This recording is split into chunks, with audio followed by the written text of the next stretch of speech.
يحكموك فيما شجر بينهم. اب حضرات بہت خوبصورت انداز کے ساتھ گفتگو سماعت فرما چکے ہیں. میں نے بس حاضری لگوا دی ہے. اساتذہ بلکہ ہمارے اساتذہ کے بھی اساتذہ تشریف فرما ہیں.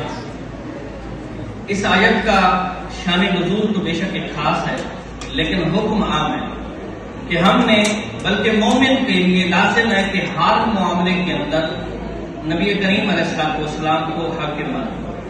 ہم نے نبی علیہ السلام کو صرف محدود کر دیا ہے حاکم عبادات کے اندر. اگر ہم چاہتے ہیں کہ ہم اپنے معاملات کو تنازعات کو حل کریں تو ہر معاملے کے اندر نبی کریم علیہ السلام کو حاکم تصور کریں.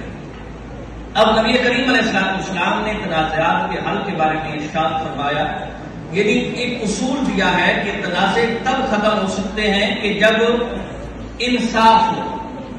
اب انصاف دیکھنا ہے کہ وہ انصاف میرے مسلک کے خلاف ہے، میرے قوم کے خلاف ہے، میری ملت کے خلاف ہے، میرے مذہب کے خلاف ہے، میری ذات کے خلاف ہے، لیکن انصاف کو برقرار رکھنا ہے.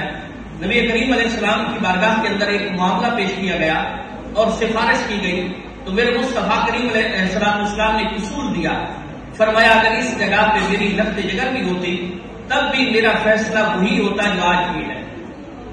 تو عصبیت یہ نہیں دیکھنا کہ آگے والا میرے انصاف کے اندر رکاوٹ کون بن رہا ہے، میری قوم، میری ملت، میرے مذہب، میرا مسلک، یہ اگر آ جائے تو اسے عصبیت کہتے ہیں، تعصب کہتے ہیں.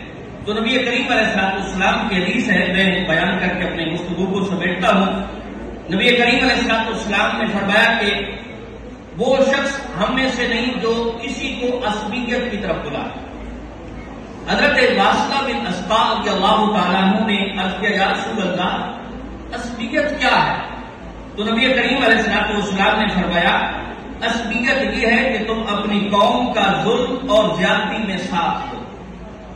یعنی تمہیں معلوم ہے کہ میری قوم، میرا ممدوح شخص یہ زیادتی کر رہا ہے، ظلم کر رہا ہے، اس کے باوجود اس کا ساتھ دینا یہی عصبیت ہے. اگر ہم ان معاملات کے اندر جس طرح عبادات کے اندر سرکار کو حاکم تصور کرتے ہیں، اسی طرح ہر معاملے کے اندر نبی کریم علیہ السلام کو حاکم تصور کریں کہ جس طرح میرے مصطفیٰ نے فرمایا کہ انصاف کے دعوت کو نہیں چھوڑنا، اب انصاف کو ہم نے برقرار رکھنا ہے، وہ انصاف چاہے کس کے بھی خلاف ہو. یہی ہمارے تنازعات کا حل ہو سکتا ہے. والسلام.